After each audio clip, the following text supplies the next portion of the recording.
أعوذ بالله من الشيطان الرجيم. بسم الله الرحمن الرحيم. السلام عليكم ورحمة الله وبركاته. الحمد لله إن الحمد لله نحمده ونستعينه ونستهديه ونستغفره ونعوذ بالله من شرور أنفسنا ومن سيئات أعمالنا. من يهده الله فلا مضل له ومن يضلله فلا هادي له. أشهد أن لا إله إلا الله وحده لا شريك له وأشهد أن سيدنا محمدا عبده ورسوله. اللهم صل وسلم وبارك على محمد وعلى آله وأصحابه ومن دعا بدعوته واستنى بسنته إلى يوم الدين. رب اشرح لي صدري ويسر لي أمري واحلل عقدة من لساني يفقهوا قولي. سبحانك لا علم لنا إلا ما علمتنا إنك أنت العليم الحكيم. ولا حول ولا قوة إلا بالله العلي العظيم. أما بعد.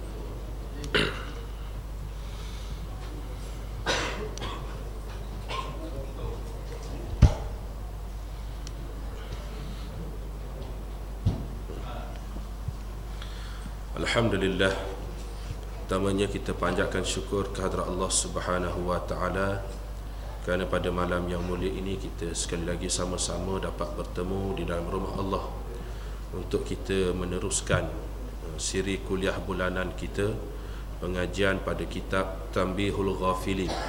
Dan insya-Allah pada malam ni kita akan sambung hadis yang mana pada bab solat di dalam kitab ini. Hadis ini merupakan hadis yang pertama selepas daripada pengarang memasukkan firman Allah Ta'ala, wa yuqimus salah wa yu'tuz zakah wa dzalika dinul qayyimah. Baik, kata pengarang rahimahullahu ta'ala, dan telah bersabda Nabi sallallahu alaihi wasallam, bermula sembahyang itu tiang agama.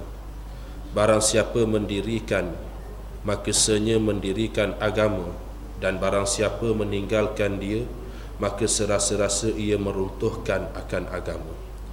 Waqala Nabi sallallahu alaihi wasallam, ma bainal muslim wal munafiqi illa tarakus salah, fa illam tarakaha jahidan liwujubiha kana kafiran. Dan sabda Nabi sallallahu alaihi wasallam, tiada berbeza Islam dan munafik melainkan orang yang meninggalkan sembahyang, dan jika ditinggalkan pada jalan mungkar akan wajibnya, adalah orang itu kafir. Na'udzubillahi minha. Baik, kata pengarang rahimahullahu ta'ala, telah bersabda Rasulullah sallallahu alaihi wasallam, bermula sembahyang itu tiang agama. As-salatu imaduddin, kata Nabi, ya, sembahyang itu adalah tiang agama. Faman aqamaha faqad aqamaddin, barang siapa yang mendirikan dia, yakni yang mendirikan akan sembahyang, maka senya mendirikan agama. Waman tarakaha faqad hadamaddin, dan barang siapa meninggalkan dia, maka serasa-rasa, yakni seperti ia meruntuhkan akan agama. Baik, di dalam hadis ini Nabi nak menerangkan kepada kita dua perkara yang berkait dengan sembahyang, dan Nabi memperumpamakan sembahyang itu sebagai tiang kepada sesebuah binaan. Agama, bila mana seseorang itu nak menegakkan agama di dalam diri dia, maka tidak mesti dia kena pelihara sembahyang. Sebab tu bila kita tengok arkanuddin ataupun kita tengok rukun agama, ya, rukun agama ni dia ada tiga. Yang pertama Islam, yang kedua iman, yang ketiga ihsan. Ya, Jibril alaihi salam datang bertemu dengan Nabi, tanya Nabi, ya Muhammad akhbirni anil Islam, wahai Muhammad tolong rakyat kepada aku tentang Islam. Lalu Nabi jawab, al-Islam an tashhadu an la ilaha illallah wa anna Muhammadar Rasulullah wa tuqimas salah wa ita'iz zakah wa tasuma ramadan wa tuhajjal baita an istata' ilahi sabila. Kata Jibril, sadaqta. Nabi kata, bila mana Jibril tanya Nabi, wahai Muhammad, tolong rayakkan aku, akhbirni, bagi tahu pada aku, anil Islam, tentang Islam. Nabi jawab, Islam hak pertama sekali, anta asyhadu an la ilaha illallah, kamu bersaksi bahawa tidak ada Tuhan yang layak disembah melainkan Allah, wa anna Muhammadar Rasulullah, dan sesungguhnya Muhammad tu pesuruh Allah. Satu. Yang keduanya Nabi sebut, wa tuqimus salah, kamu mendirikan akan sembahyang. Yang ni yang disebut sebagai rukun Islam, asas pembinaan Islam di dalam pada tubuh badan seseorang individu. Makna seseorang tu bila dia nak jadi Islam, dia nak declare, dia nak menyatakan atau dia nak masuk Islam, tak dapat tidak, yang pertama sekali dia kena mengucap 2 kalimah syahadah. Ini asas basic. Yang kedua, dia mesti kena sembahyang. Sebab ni rukun Islam yang kedua. Bila mana seseorang itu dia nak mendirikan agama pada diri dia, itu pada diri, pada masyarakat, kira lagu mana pula. Masyarakat, kalau pada diri kita sendiri, kita yang wajib pimpin kita. Bila mana kita nak Islam, kita nak menyatakan kita Islam, kita kena bawa diri kita, kita kena pimpin diri kita supaya menjadikan kita ini sebagai seorang Muslim yang bersolat. Itu pada individu. Kalau di dalam masyarakat, pihak yang bertanggungjawab, siapa dia hak bertanggungjawab? Pemimpin lah.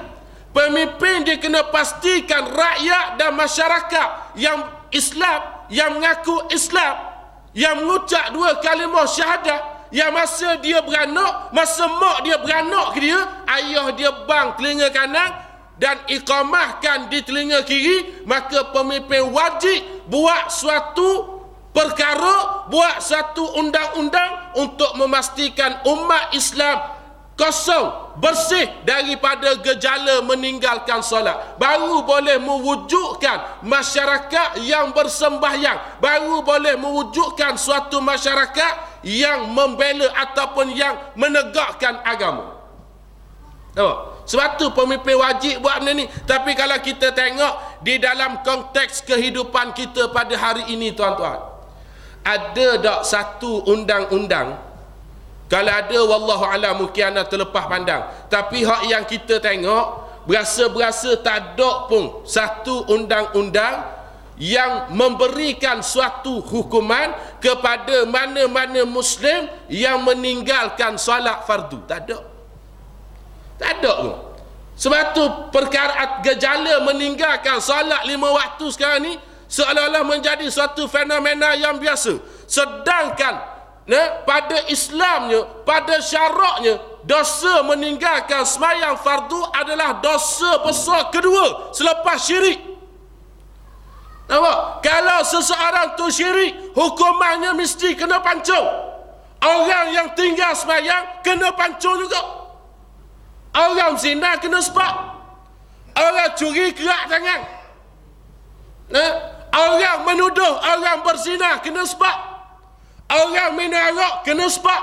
Tapi tinggal semayang kena pancung. Tapi ada tak berlaku? Ada tak dilaksanakan perkara tersebut? Tak ada. Sebab apa tak ada? Sebab tidak ada usaha nak menegakkan agama di dalam masyarakat. Tak ada. Nampak? Kita jangan pandang remeh benda ni. Dan jangan kita pandang perkara ini sebagai suatu kempen politik. Ustaz ni mari nak politik lalu. Asal mari nak politik, asal mari nak politik. Ni bukan politik, tuan-tuan, ni hukum syarak. Bertinggal semayang suatu jenayah yang besar.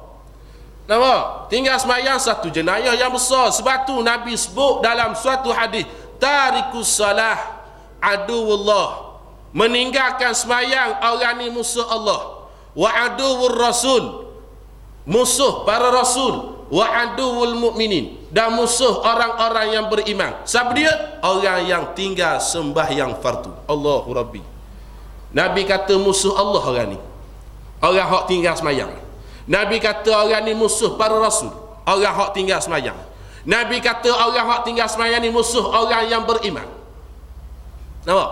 Orang hak yang meninggalkan sembahyang fardu. Nak khabar betapa beratnya perkara meninggalkan sembahyang fardu dan betapa besarnya dosa meninggalkan sembahyang fardu, sehingga Nabi lepas, Nabi tidak bertanggungjawab di akhirat esok terhadap orang yang meninggalkan sembahyang.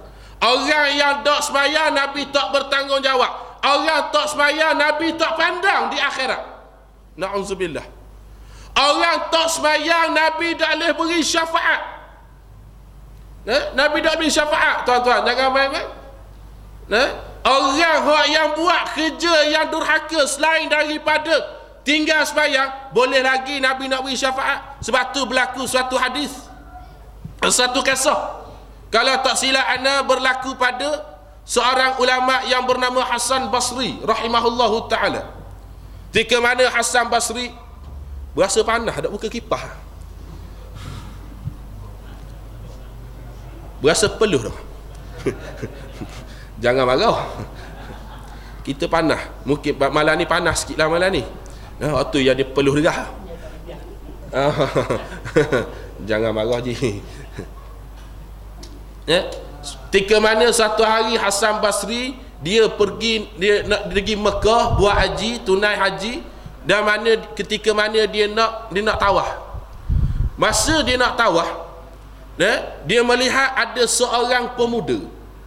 Ada seorang pemuda sedang tawaf. Tetapi dalam ramai-ramai hak tawaf ni, dia tak pelik. Hak pemuda ni dia nampak pelik. Sebab orang bila tawaf di Kaabah, 7 keliling Kaabah tu, dia ada doa khusus ketika mana tawaf. Tapi budak ni dia tak baca doa khusus ketika tawaf, dia hanya berselawat kepada Nabi. Allahumma salli ala Muhammad wa ala ali Muhammad. 7 keliling dia selawat. Dia tengok budak ni, dia pelik. Kemudian dia tawaf, selesai tawaf, dia jumpa budak ni. Dia kata, orang muda, mari jap. Dia kata, aku tengok mu ni pelik je. Orang lain tawaf semua baca doa belaka, tak ada pun baca doa Rabbana atina fid dunya hasanah, tapi mu ni duk main selawat. Mana cerita mu ni? Gitulah lebih kurang. Bukan mana kata Hasan Basri cakap Terengganu pula.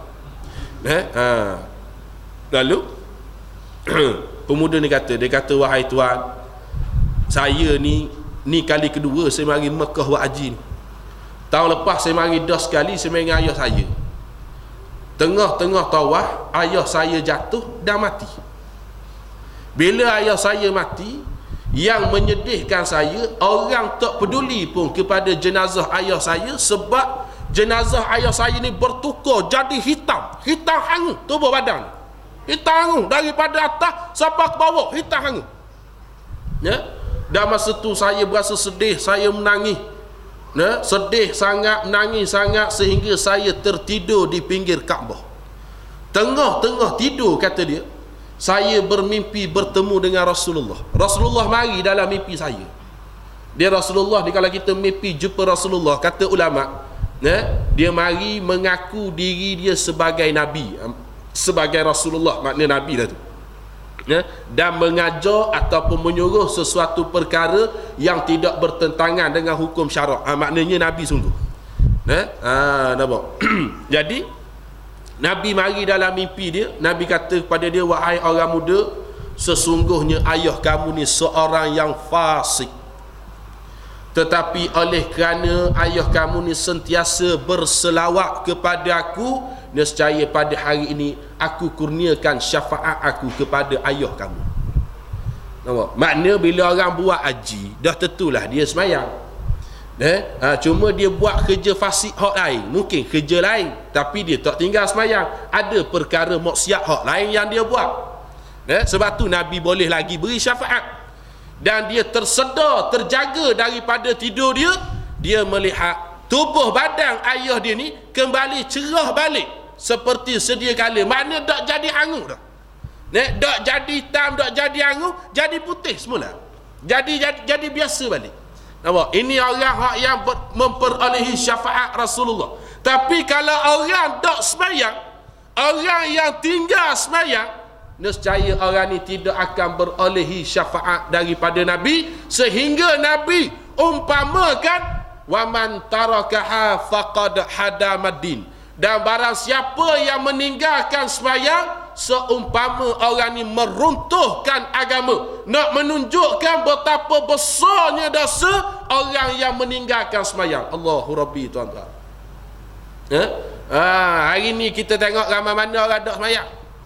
Ramai mana baik hak tua, baik hak muda, baik hak jatang, baik hak tina, baik hak kaya, baik hak miskin, baik hak comel, baik hak huduh, baik hak putih, baik hak tak berapa cerah. Ramai mana hak yang tak semayang.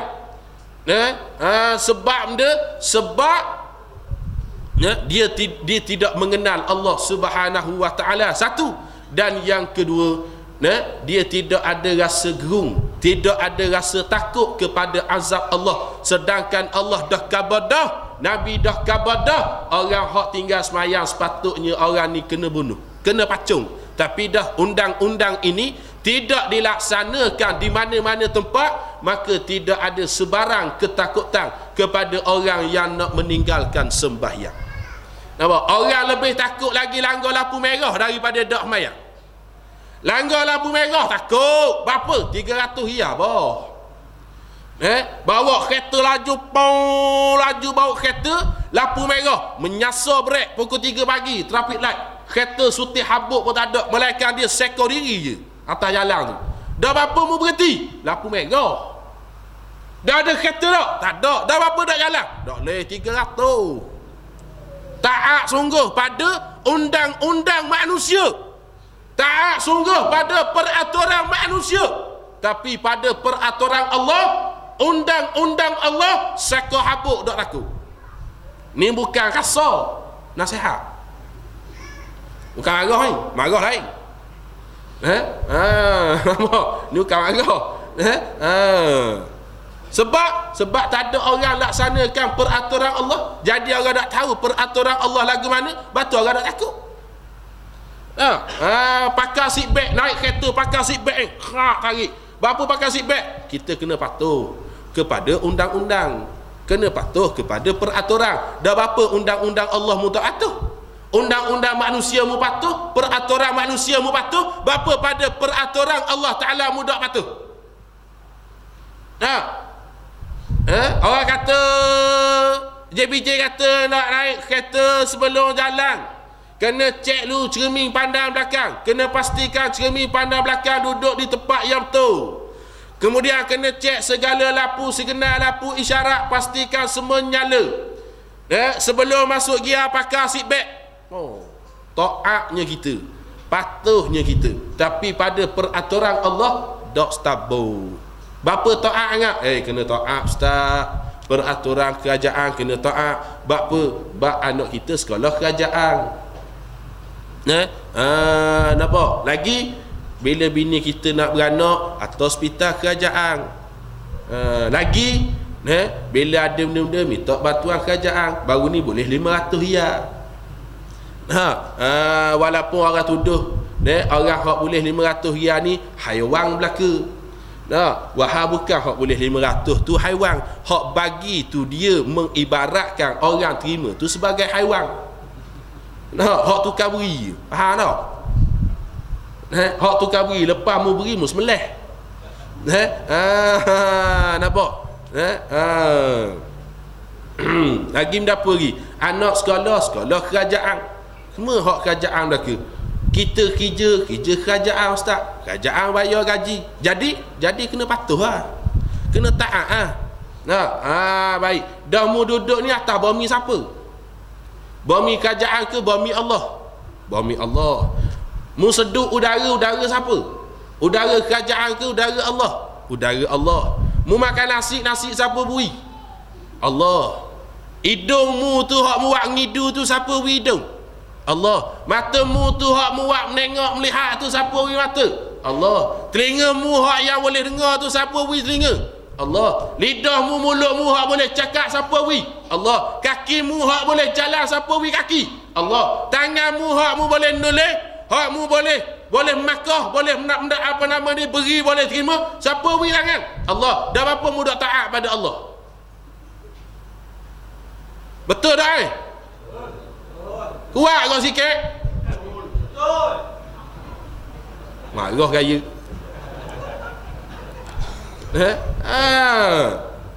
Apa? Dah apa dak taat kepada Allah Subhanahu wa taala? Bukannya bayar pun taat pada Allah, dak bayar sikit. Benda yang Allah Taala suruh buat kita buat, benda yang Allah Taala suruh tinggal kita tinggal. Tu je.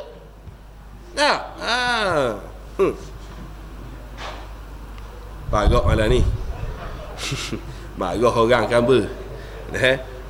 Jangan ada orang nunggu luar lagi selok dah. Jangan main le ni tuan-tuan. Mahasiswa pun kena katok. Mahasiswa pun kena katok. Ni kita hak yang bukan mahasiswa ni lagi dah. Pas jahit kepala kawan tu kena katok. Orang makan besi belaka learning. Makan besi belaka learning. Apa nama ni, muka nakir tu kacik dia. Israel kacik dia. Tu yang boleh buat ikut dan dia.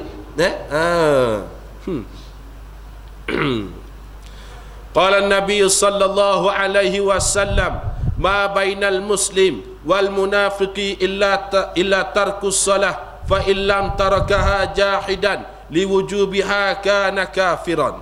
Dan sabda Nabi sallallahu alaihi wasallam, tiada berbeza Islam dan munafik. Nabi sebut tidak ada langsung perbezaan antara Islam dengan munafik, melainkan orang yang meninggalkan sembahyang. Ini salah satu di antara ciri-ciri orang munafik. Orang Islam yang betul-betul Islam, dia akan jaga sembahyang, dia akan dirikan sembahyang. Tapi orang munafik, orang yang mengaku Islam, Islam, tulis dalam orang Islam, tengok dalam kad pengenalan agama Islam, sembahyang tak sembahyang. Ni Nabi kata beza antara Islam dengan munafik adalah orang hak yang dok semayang, orang yang tinggal semayang. Salah satu ciri-ciri ni. Dan apa makna munafik? Makna munafik telah pun disebut oleh para ulama. Islam di luar, kafir dalam. Itu munafik. Luar Islam, luar suka kepada Islam, luar menampakkan keislaman dia, tapi dalam hati dia tak suka kepada Islam. Dan luar dia mengaku dia beriman kepada Al-Quran, menyatakan akan kebenaran daripada tiap-tiap hukum Al-Quran, tapi dalam hati dia tak yakin walau satu habuk pun perkara yang ada di dalam Al-Quran. Ni munafik ni. Itu makna orang munafik. Antara ciri munafik Nabi sebut, antara orang tu semayang dengan dok semayang. Dia kata dia Islam tetapi dia dok semayang. Ni di antara ciri orang munafik. Allahu Rabbi. Dia munafik dengan fasik mana berat? Berat munafik lagi. Fasik masuk neraka tak kekal. Siapa masa tu baik. Tapi munafik kekal dalam neraka. Jadi bahan bakar api neraka. Orang kafir, orang syirik, orang murtad dan juga orang munafik kekal duduk dalam patak neraka. Orang murtad sama ke? Segeng. Hak kafir itu memang kafir dah, ahli kitab ataupun musyrikin. Memang kekal dah dalam neraka. Kemudian orang murtad asalnya Islam, lepas tu jadi murtad. Lagu mana boleh jadi murtad? Sama ada perkataan, sama ada i'tiqad ataupun melalui perbuatan amalan. Nampak? Perkataan dia hudud tidak ada dalam Al-Quran. Hudud adalah rekaan ahli fiqh, hukumnya murtad. Pasal apa murtad? Allah sebut hudud dalam Quran. Mugi khabar hudud tak ada dalam Quran. Orang nafi satu huruf je dalam Quran. Nafi satu. Asal banyak satu huruf, kafir lalu dah. Nampak? Kemudian hak yang boleh jadi murtad, orang yang mempersenda-sendakan hukum Allah. Kalau laksana hukum tu, habislah orang Islam tak ada tangan belaka. Hak ni persenda kedai lah kalau lagu ni. Persenda ke tak? Persenda lah. Habislah tak ada tangan Melaka dan awak kerja apa orang Islam. Berapa? Dah tak ada tangan Melaka. Lah bodoh cakap. Cerdik ke bodoh cakap gini gaya ni? Orang cerdik ada cakap gini. Berapa lagi kerak habis tangan orang Islam? Berapa lagi kerak habis? Allah rakyat ke mana? Allah kata as-sariqu was-sariqatu faqta'u aydiyahuma jazaa'an bima kasabana kala minallah wallahu azizun hakim. Allah kata pencuri laki-laki, pencuri perempuan. Nabi kata kalau anak aku Fatimah mencuri, aku kerak tangan. Nabi dah kata aku nak kerak belakang tangan orang Islam. Nabi kata seandainya anak aku Fatimah mencuri, nescaya aku kerak tangan. Kalau mencuri, Nabi sebut nama Fatimah, makna nak menunjukkan orang Islam yang curi je kena kerak tangan. Bodoh.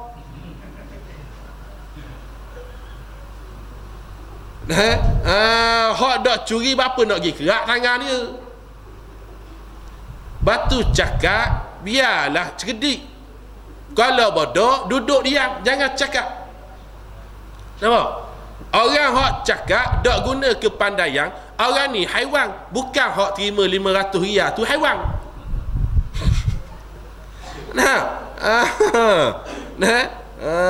Bodoh. Ada pula riwayat gitu. Dah persenda hukum Allah. Allah tuan-tuan, ulama kata boleh jadi kafir.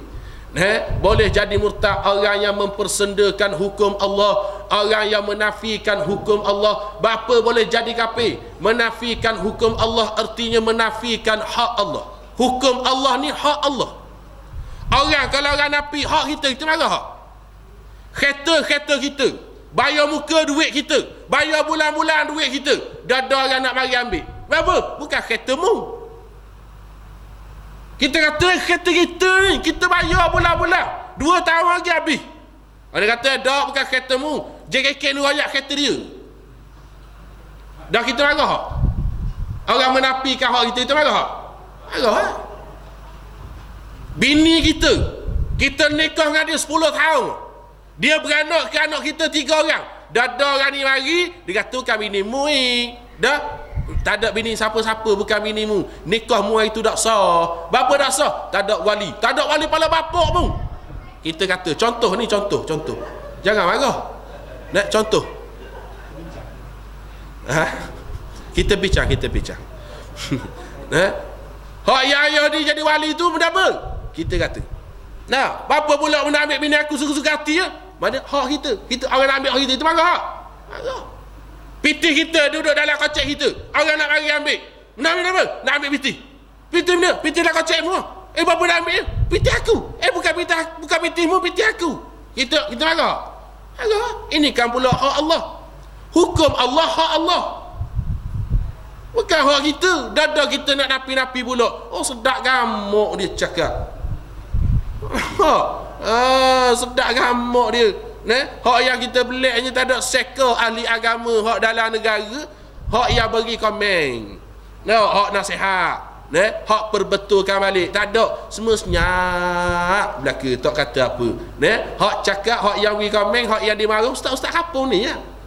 Kita kena hentikan kuliah di sekitar kawasan ini kerana ustaz-ustaz yang mari berkuliah di sini semuanya hentam kita belaka. Bodoh. Bukan masjid ni. Bukan masjid ni, cerita ni masjid lain. Ke masjid ni ada ke? Ada? Oh, sama bodoh ke?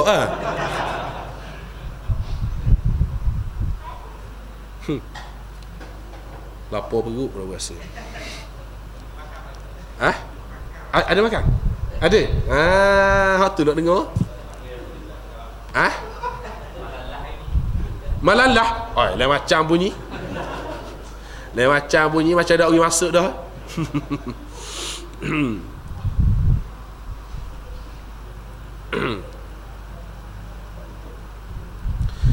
Dan jika ditinggalkan pada jalan mungkar akan wajibnya. Nabi kata kalau dia tinggal sembahyang ni kerana dia mengingkari akan kewajipan.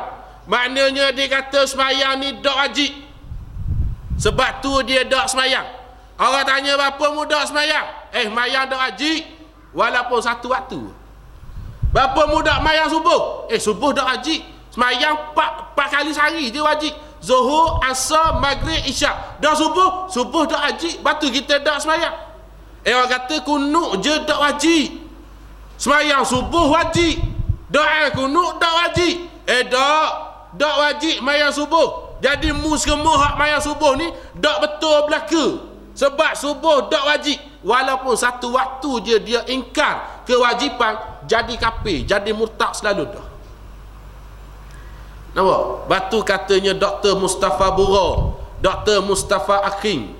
Dia kata orang yang mengingkari kewajipan semayang, pemerintah wajib takak dia. Wajib takak, kurung dia, bagi nasihat kepada dia supaya dia bertaubat dan dia ngucap balik. Kalau dia tetap berkerah, dia tak nak taubat, dia tak nak mengucap, maka wajib pemerintah laksanakan hukuman mati kepada orang. Jatuhkan hukuman mati kepada dia bukan atas jalan dia tinggal sembahyang, tetapi atas jalan dia murtad. Bila dah mati, haram setiap umat Islam menyelenggarakan jenazah dia mengikut cara Islam. Tak boleh. Maknanya tak boleh mandi ke dia, tak boleh kapang ke dia, tak boleh tanam ke kubur Islam. Nampak? Dan awak guna tohuk lah mana-mana nak tohuk pun. Gilah jumpa mana-mana tuan punya jerat, minta izin nak tanam sini. Katanya tuan punya jerat, apa pasal?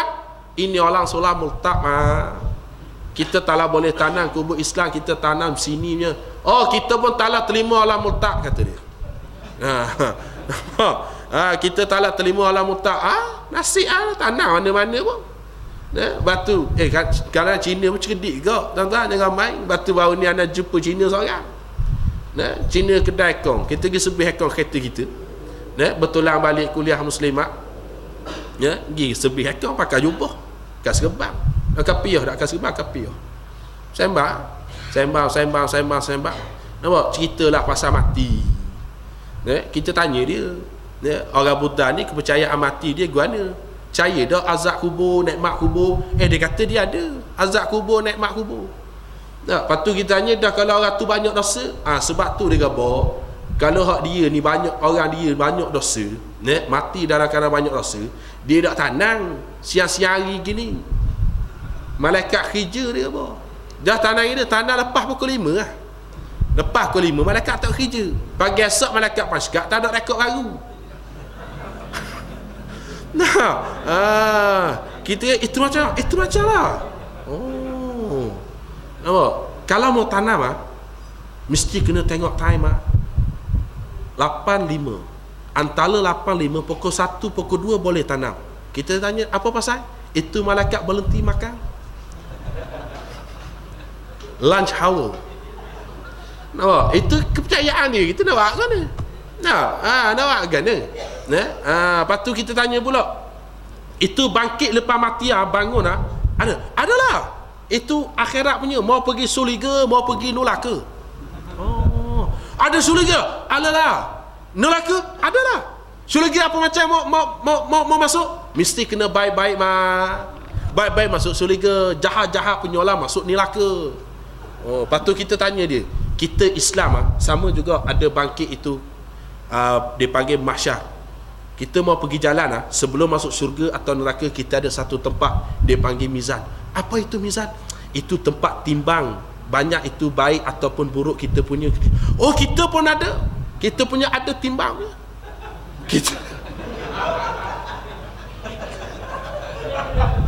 Kita tanya dia, lu percaya itu mizan? Percayalah, itu timbang banyak bututnya, sini timbang banyak tipu. Dia kata, kita cerita balik, dia kata sini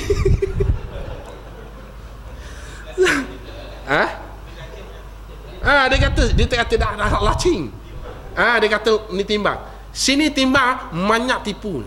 Habis tu taklah boleh pakai punya. Dia pun tanya kita, Haji, lu pakai ni timbang? Taklah pakai, kata apa? Lu dia apa? Kalau lu pakai itu timbang, gua hantam you punya kereta hancur. Marah dia. Pakai luar pendek baju singlet. Pakai luar pendek baju singlet, main. Nampak? Batu orang murtad, hukuman ni mati. Nampak? Dan tak boleh selenggara cara Islam, tak boleh. Tanam kubur Islam tak boleh. Kalau dah tanam dah, jumhur ulama kata wajib korek semula. Kalau dah lama sangat, setengah ulama kata tak payah korek, setengah ulama kata wajib juga korek, sebab tak layak tulang belulang orang yang murtad ditanam di tanah perkuburan Islam. Sebab tidak ada tempat atas muka bumi bagi orang yang murtad. Jangan main. Itu kalau ingkar wajib. Tapi kalau malah dia dah kata tak wajib, maya wajib. Tanya mak pek lah. Tanya mak pek. Orang Sungai Isak panggil mak pek ni dulu. Mak pek dah. Panggil dia. Pek. Maya. Pek maya lagi pek. Gua bukan tak mau maya je. Gua mata pun tak boleh buka. Macam mana gua nak maya? Pek tahu tak maya ni wajib pek? Gua tahu, tapi kejap lagi relax haji. Kata mak pek. Makna dia dah ingkar wajib, cuma dia malah. Bila malah, kata Syekh Mustafa Bura, kata Syekh Mustafa King, kata dia wajib juga pemerintah takat dia sumbak satu tempat bagi peluang untuk dia bertaubat dan qada balik sembahyang. Kalau dia berkerah, dia berdegil juga tak nak sembahyang, wajib pemerintah jatuhkan hukuman mati. Wajib jatuh hukuman mati. Lepas mati, wajib orang Islam selenggarakan jenazah dia ikut cara Islam.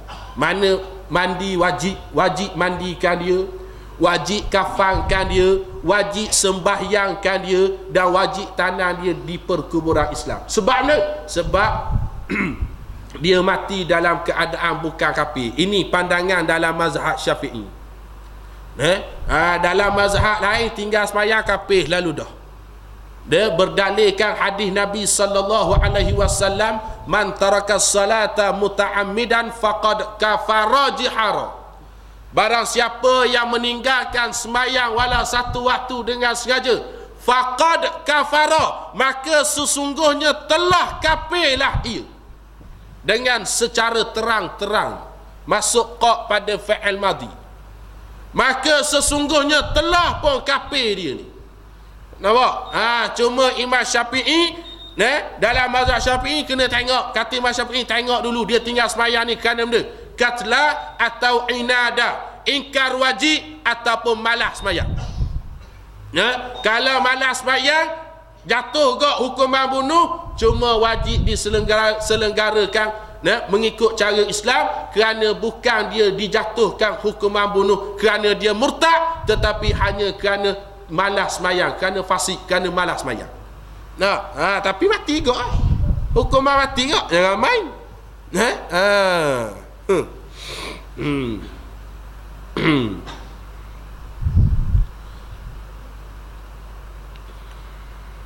Adalah orang itu kafir, na'udzubillahi minha, kata Nabi. Orang yang ingkar wajib sembahyang, maka orang ni kafir. Nabi sebut kafir. Kafir apa? Kufur aqidah. Syahadah dia terbatal. Tercabut iman daripada jiwa. Nampak? Dan cerita daripada Nabi sallallahu alaihi wasallam, barang siapa merengang-rengang akan sembahyang. Hak ni merengang-rengang akan sembahyang, bukan meninggalkan sembahyang. Merengang-rengangkan. Kenapa masuk merengang-rengang sembahyang? Dia berasa rajin dia sembahyang, dia berasa malah dah. Bila dia susah baru dia kenal tika sembahyang, bila dia senang dia tak cara pun ketika sembahyang. Hak inilah penyakit umat Islam yang melarat sampai zaman kita hari ni. Bila rasa susah baru kenal tika sejadah. Bila timpa musibah, bila ada masalah baru kenal tika sejadah. Bila berasa mari buah rajin baru cari tika sejadah. Kalau tak, bila tak ada masalah, bila senang dak cara semayang. Macam lah ni ya. Tengok orang lah ni, ada masalah baru nampak muka dia masjid, cari ustaz, cari tok imam. Assalamualaikum ustaz, waalaikumsalam. Berapa minta tolong ke? Tolong dia buat mayang ajak ke? Berapa pula? Dak, kita sakit lama dah. Sakit dia, sakit dalam perut ni. Dah aja nampak hari. Oh, kita memang dak pernah hari ni, baru hari buat sakit. Jaduh sungguh. Tok Imam gitu tak? Baru kenal Tok Imam. Assalamualaikum Tok Imam. Waalaikumsalam. Buat apa? Tak tolong mari rumah. Buat apa? Ayah ni mengarut dah, tak tahu baca Yasin. Dah belum ni ayah dah sakit, kita dah hari. Kalau kena kita, jangan kata pokmu. Kalau dengan mumu sekali aku dak pergi. Dia padang muka. Ajar ke orang gini gaya sombong. Sombong dengan Allah. Sombong dengan rumah Allah. Sombong dengan suruhan Allah. Ni orang sombong.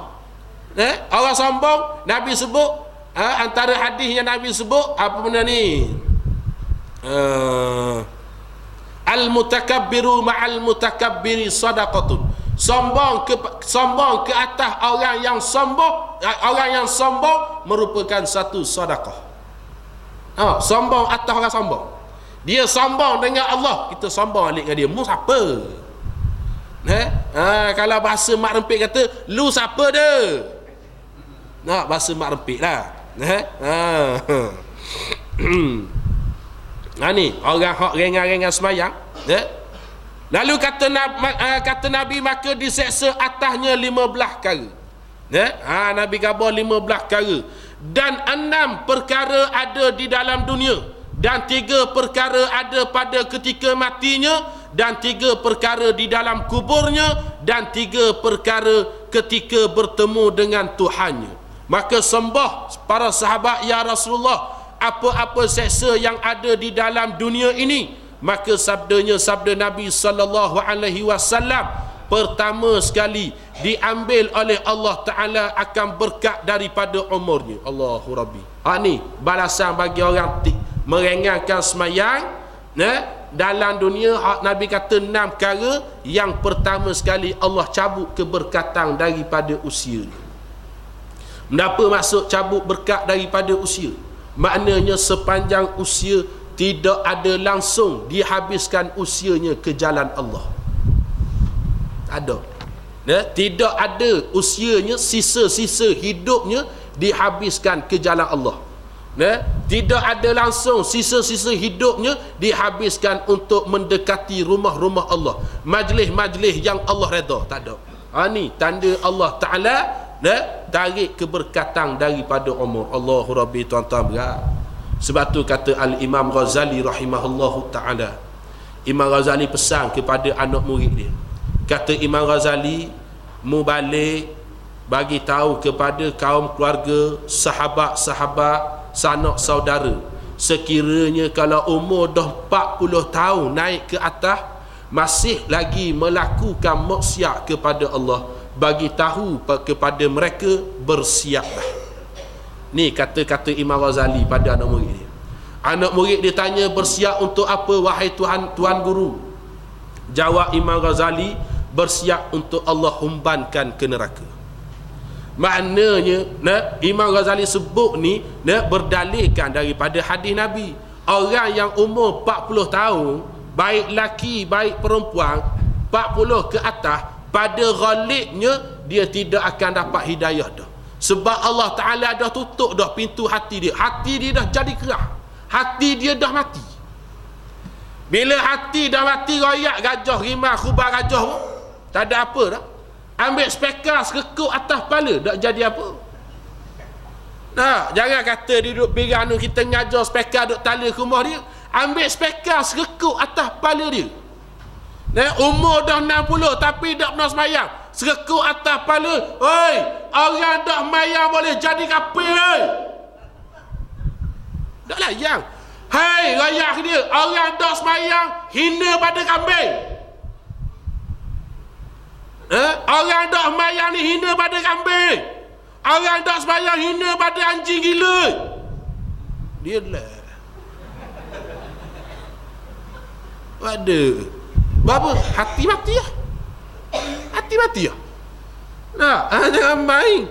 Orang tak mayang hina pada haiwan. Pasal apa hina pada haiwan? Pasal apa hina pada anjing? Anjing masuk neraka tak? Anjing masuk tak neraka? Tak. Manusia hak tak mayang dalam neraka. Ya? Nampak? Babun. Tahu babun? Hak nacak atau pokok. Kita tengok babun haram makan, tak boleh makan. Walaupun dia tu haram kita makan, dia masuk neraka tak? Tak. Tapi orang tak mayang dalam neraka bawah. Makna siapa yang hina? Babun ke orang tak semayang? Orang tak semayang. Dan ramai mana Nabi sebut berapa Nabi sebut? Sebab ada berlaku. Batu kita tengok, kalau tuan-tuan tahulah, gaji jumpa gedok kita kerek jumpa. Orang hok umur 70 dak mayang bang, dak ingat ke semayang bang, Jumaat pun dak gi. Orang kata guana bocik dak gi mayang Jumaat. Orang bukan rugi dia tu dak apa. Dak nampak mata dak apa nampak, nak jalan takut jatuh dalam lokang. Bawa motor pas bandar malam-malam ada. Bawa motor pas bandar malam-malam ada. Nak gi mayang dak apa. Dah kena ji dak rumah dak mayang. Allah dak boleh semayang. Dak boleh nak diri lama. Nampak? Dak apa? Dak boleh diri, dak boleh mayang duduk. Islam ni kamu dak. Ad-dinu yusrun. Agama ni mudah. Dak boleh semayang diri, mayang duduk. Dak boleh mayang duduk, mayang ngiri. Dak boleh mayang ngiri, mayang netang. Dak boleh mayang netang, dak boleh akak tu akak tangan, mayang isyarat mata. Main isyarat mata. Dah kalau dak boleh mayang isyarat mata, mbah dalam kubur. Tu je. Siapa dak boleh mayang pas gitu lalu. Ni kata orang tak semayang Allah ambil berkat daripada umur. Jangan main tuan-tuan, umur ni Allah Ta'ala tanya ni. Allah Ta'ala tanya, kenapa Nabi ayat dah kan? Allah Ta'ala tanya 4 perkara. Pertama tanya daripada umur, ke mana kita habiskan umur kita. Yang kedua Allah Ta'ala tanya tentang tubuh badan, ke mana kita gunakan tubuh badan kita. Tubuh badan kita ni setengah ulama kata 7 anggota yang wajib kita jaga, wajib kita pelihara. Mata, telinga, mulut, 2 tangan, 2 kaki, perut dan kemaluan. 7 anggota. Nampak? Mata kita guna tengok apa? Tangan kita, Allah Ta'ala beri tangan, kita tulis benda. Allah tanya, mu tulis benda? Kita dah tulis, kita tanda. Mu tanda ke mana? Pakar, mu pakar benda? Lebih kurang gitulah, tidaklah tanya direct gitu. Jangan pula buat keluar fatwa sah pula. Maknanya gitu, buat contoh. Buat contoh. Makna nak khabar setiap daripada apa yang kita buat tak lari daripada hisapan Allah Ta'ala. Umur kita guna habis ke mana? Tubuh badan guna ke mana? Kemudian Allah Ta'ala tanya pula harta, daripada mana dapat, ke mana dibelanjakan. Allah tanya pula. Dan Allah Ta'ala tanya pula tentang ilmu. Apa kita buat dengan ilmu? Kita nyatakan kebenaran ke kita simpan dalam kocek karung guni kita? Kalau simpan senyap, boleh sakit. Mu ada ilmu apa budak khabar benda betul? Takut hilang jawatan. Boleh sakit ya? Orang ada ilmu biar kena amanah dengan ilmu. Biar orang nak marah pun, memang benda betul orang marah. Itu fitrah dia, itu sunnatullah. Kalau benda betul orang tak marah. Abu Lahab tak marah pula ke Nabi. Fir'aun tak marah pula ke Nabi Musa. Namrud tak marah pula ke Nabi Ibrahim. Dan Namrud suka tak Nabi Ibrahim? Suka tak? Tak. Fir'aun suka tak ke Nabi Musa? Tak suka. Tak. Abu Lahab, Abu Jahal suka tak ke Nabi Muhammad? Tak suka. Pasal apa? Sebab para Nabi dan para Rasul bawa kebenaran. Bawa kebenaran. Tengok macam cerita Nabi Ibrahim. Ayah dia diri tukang buat berhala. Ayah dia diri tukang buat berhala. Lepas tu orang pergi habis siap berhala, orang pun pergi satu majlis keramaian, pergi fanfare. Zaman tu dah ada fanfare. Semua pergi fanfare belaka, duk main buah musim, masuk rumah tu. Nampak? main kapal terbang, habis ke main berlaku. Nabi Ibrahim pun tengok, oh tak ada orang ni, molek ni berala penuh gantung di Kaabah. Nabi Ibrahim pun ambil batang kayu pergi kat berala, katok habis hancur. Khapa mutu hangat kan, berapa dak lawan aku katokmu, khapa katok habis hancur. Dalam banyak-banyak berala tu ada seekor berala besar pegang kapok dulu. Nabi Ibrahim dah pecah tu lok gitu. Dah pecah. Rupanya dalam Nabi Ibrahim duduk katok berala, ada dah seorang tukang gitar. Makna special berang ada dah waktu tu. Ada dah masa tu punya. Duk ngitar apa Nabi Ibrahim buat. Repuk lalu Namrud. Repuk ke Namrud. Namrud panggil. Cerita manggil-manggil ada ke? Zaman tu ada dah cerita manggil-manggil jangan kita zaman ni. Zaman ni Tok Imam khutbah lebih kurang kena manggil. Tok Imam ngadak ya. Apa pula khutbah ni dak kena lah ni. Nampak? Rupanya zaman tu dah ada dah panggil. Kata Namrud, aku dengar cerita mu kata habis berala Kaabah. Nabi Ibrahim kata, bila pula kita buat, kita dah buat. Ada, mu jangan nipu, kata Namrud. Ada orang Kaabah mu buat. Bukan kita buat, kita dah cara pun. Lebih kurang gitu lah. Ada orang nipu aku kata, mu kata. Nabi Ibrahim kata, bukan kita. Dah kalau bukan mu, apa dia? Nu, Rapsah pegang kapok on. Berala orang pegang kapok tu, dia duk kata on.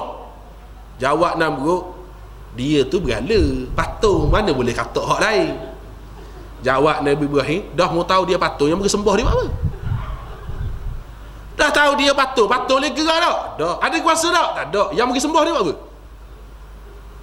Dah Namrud jahat, orang jahat bila mati hujah jatuh hukum lalu perintah bakar. Perintah bakar ni. Hak jahat bila mata hujah perintah bakar. Nama kita ke? Mata hujah tukar. Mata hujah ustaz ni lain macam nampak ni. Kita kena buat laporan ni, ustaz ni kerah sangat ni. Nampak? Berak atas surat. Tak ada kerja. Tak ada kerja. Bukan dia nak dengar, ambil nilai yang molek-molek, muhasabah, molek-molek mendapat orang khabar. Dia tahu mari dengar, lain macam ni ceramah ngata kat orang. Tak bodoh. Kalau tak kata kat orang, nak kata siapa? Nak kata siapa kalau tak kata kat orang? Nak kata ke batang kayu?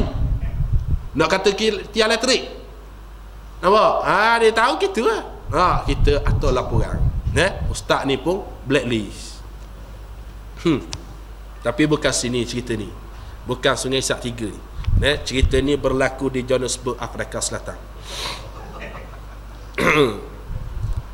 Dan kedua, diambil oleh Allah Ta'ala berkat daripada rezekinya. Wallahu a'lam. Yang ni kita sambung bulan depan insya-Allah. InsyaAllah kalau tak kena gang lagi, mari lagi bulan depan insyaAllah.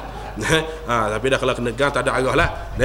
Cuma sebelum mana tutup majlis, ada satu perkara nak sebut.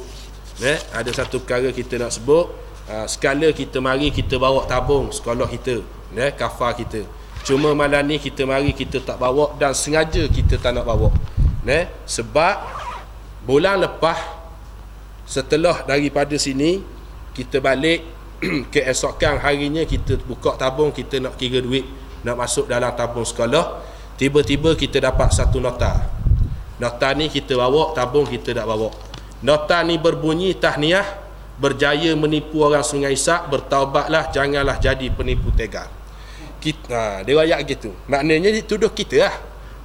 Jadi kita nak khabar, sebelum kita buat sesuatu tuduhan, kita siasat dak lagi. Kita siasat dak lagi. Sekurang-kurangnya mari tanya dulu. Sekolah ustaz kat mana? Kafar ustaz kat mana? Ada dak wujud dak? Kat mana sekolah ustaz? Kita boleh khabar kat mana? Cuma malam ni kita nak khabar, kafar kita duduk di dalam sekolah kebangsaan Kempadan. Dia bukan duduk kat tempat khusus, surau, masjid, bangunan, duduk di dalam sekolah kebangsaan Kempadan. Pasal apa kita minta bantuan daripada jemaah untuk memenuhi tabung sekolah kita? Sebab yang pertama, sekolah kita tidak layak dapat bantuan per kapita. SAR kafar lain layak dapat bantuan per kapita. Seorang pelajar dibayar RM60. Bantuan per kapita seorang pelajar RM60. Sekolah kita jangan kata RM60, 6% pun tak ada.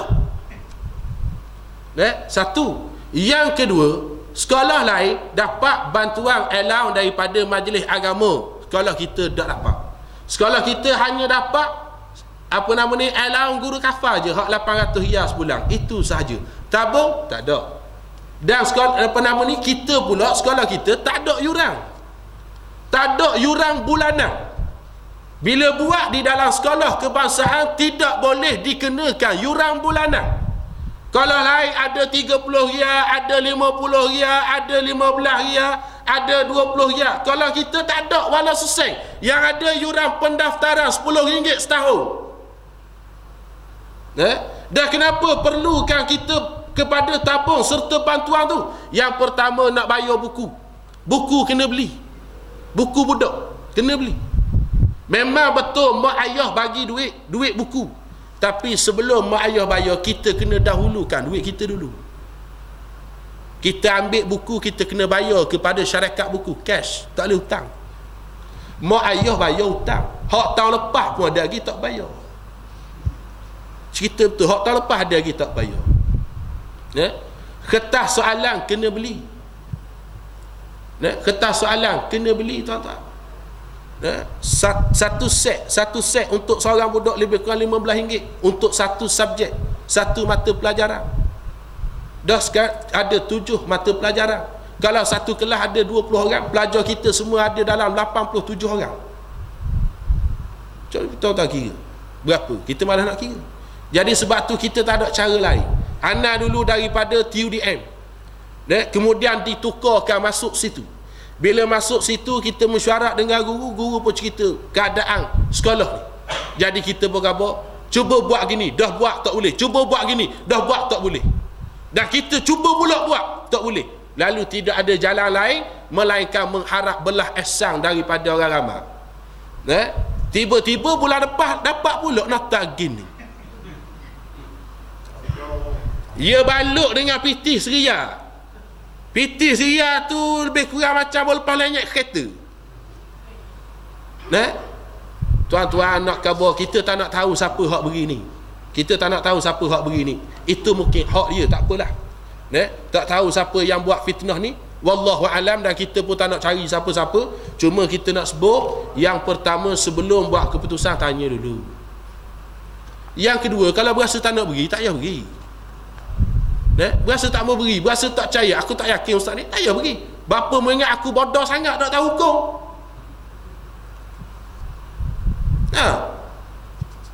Berasa tak mau pergi, tak payah pergi. Tak mau pergi, sudah. Bapa dah pergi, tak bapa yakin, sudah. Tapi jangan buat fitnah gini. Jangan buat fitnah gini. Yang ketiga, setiap benda kita buat, akhirat esok kita akan dituntut. Dan kita nak khabar, atas dunia kita tak boleh cara. Tak mau cari pun siapa-siapa. Cuma ingat sana esok kita jumpa depan Allah Subhanahu wa taala. Kita jumpa depan esok. Nak lari mana? Setiap perbuatan yang kita buat atas dunia tak dapat lari di akhirat kelak. Dapat lagi. Nampak? Maka kita jumpa sana esok. Dan anak malam ni anak saja tak mau bawa. Memang saja tak mau bawa. Sebab nak ulah hak ni. Jadi terpulang pada tuan-tuan, kalau tuan-tuan rasa nak beri, tak mau beri, sudah. Kita insya-Allah kita boleh cari kat tempat lain. Kita boleh cari tempat lain. Kalau di sini berlaku keadaan yang sedemikian, tak apa, kita redha. Wallahu a'lam. Aqulu qawli hadza wa astaghfirullahal azim li wa lakum. Wassalamu alaikum warahmatullahi wabarakatuh.